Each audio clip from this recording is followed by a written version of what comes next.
Sebanyak 500-an petugas menjaga 17 titik penyekatan mudik di Surabaya. Dan hingga kini sudah lebih dari 3.000 kendaraan diminta putar balik karena tidak bisa memenuhi syarat perjalanan di masa larangan mudik. 17 titik penyekatan itu terdapat di 10 pintu keluar tol dan 7 daerah perbatasan antara Surabaya serta Kabupaten Gresik, Sidoarjo, dan Pulau Madura. Total sudah ada lebih dari 3.000 kendaraan yang harus putar balik kembali ke tujuan asal karena tidak bisa memenuhi syarat perjalanan. Perjalanan di masa larangan mudik dari 6 hingga 17 Mei mendatang juga terlarang untuk wilayah aglomerasi. Mobilisasi warga di wilayah Surabaya Raya, yaitu Kota Surabaya, Sidoarjo, dan Gresik, tetap harus memenuhi syarat perjalanan.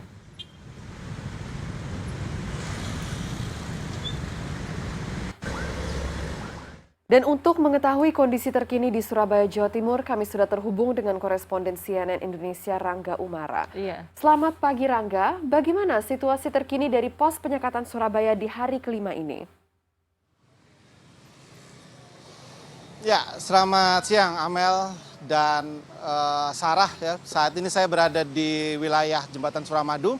Ini adalah salah satu dari 17 titik penyekatan ya yang dijaga oleh beberapa petugas, dan ada 2 tenda baik dari sisi dari Surabaya ke arah Madura serta 2 tenda yang berada dari untuk menyekat dari sisi dari arah Madura menuju ke Surabaya. Nah, pada hari pertama pada saat pelaksanaan pada tanggal 6 kemarin, larangan mudik pertama kali dilakukan di sini kemudian penuh ya, setiap kendaraan diperiksa, disekat begitu dengan begitu detailnya, tapi mulai beberapa hari setelah itu hingga saat ini di belakang saya Anda bisa lihat sama sekali tidak ada penyekatan apa-apa. Di depan saya juga ada 1 buah tenda yang ini sebenarnya ditujukan untuk menyekat kendaraan dari arah Madura ke arah Surabaya, juga sama sekali tanpa ada penyekatan apa-apa. Di dalam tenda ada beberapa orang petugas, tetapi bisa Anda lihat di sana hanya sekedar duduk-duduk saja. Anda juga bisa lihat mobil-mobil, kendaraan-kendaraan motor, baik secara kasat mata misalnya motor. Dari sini saya lihat ada yang membawa barang-barang bawaan yang begitu banyak, yang khas seperti pemudik juga bisa lewat begitu saja. Saya membayangkan jika ada kemudian rombongan pemudik katakanlah yang naik mobil yang mungkin juga masih tidak diketahui bagaimana riwayat kesehatannya, jika ingin melakukan perjalanan mudik dari Surabaya ke Madura atau sebaliknya dan melewati jalur ini, tentu tidak akan dilakukan pemeriksaan apa-apa. Cukup luar biasa karena memang dari pemerintah sendiri menyatakan di berbagai media menyatakan bahwa akan melakukan pengetatan menjelang Idul Fitri, dilakukan pengetatan, tidak ada toleransi dan sebagainya. Tapi seperti yang Anda lihat sekarang ini, semuanya lost, seperti orang Surabaya bilang, lost saja, tidak ada penyekatan apa. Hampir seperti suasana pada masa-masa normal saja.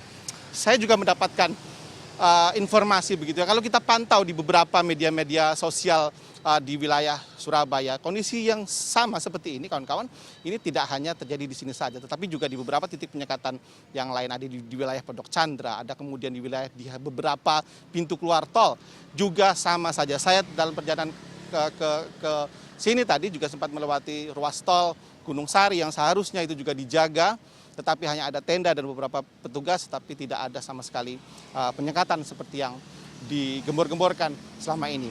Nah, saya sudah tadi bertanya kepada beberapa orang petugas yang ada di sini. Mereka menyatakan sebenarnya sudah melakukan penyekatan, tapi di pagi hari saja.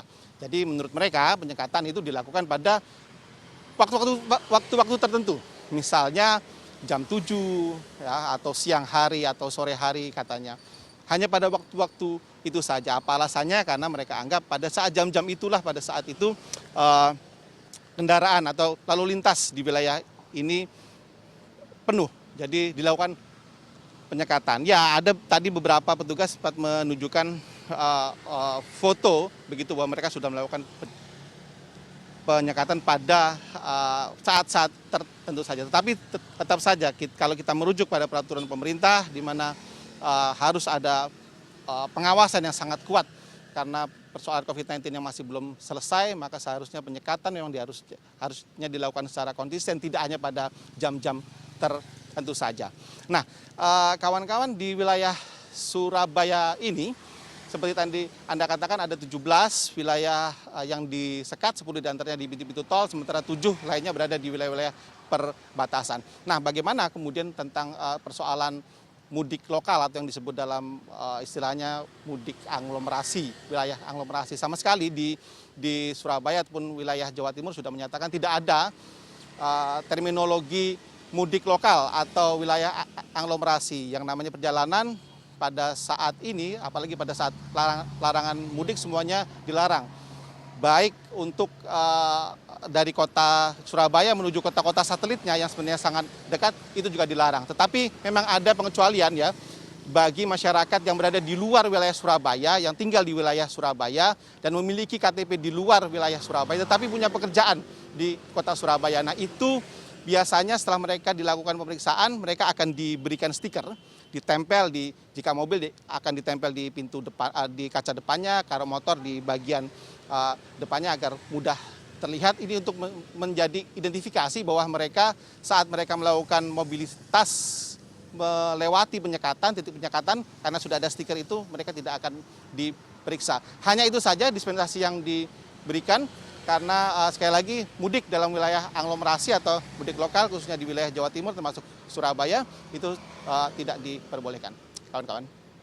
Baik, ini sangat disayangkan ya, justru ketatnya itu malah di awal-awal, sekarang sudah mulai longgar nih dari pantauannya Rangga ini. Semoga nanti ke depannya bisa lebih ketat lagi, karena kita harus ingat pandemi ini belum berakhir. Baik, terima kasih atas laporan Anda, Rangga Umara, produser lapangan CNN Indonesia melaporkan langsung dari Surabaya.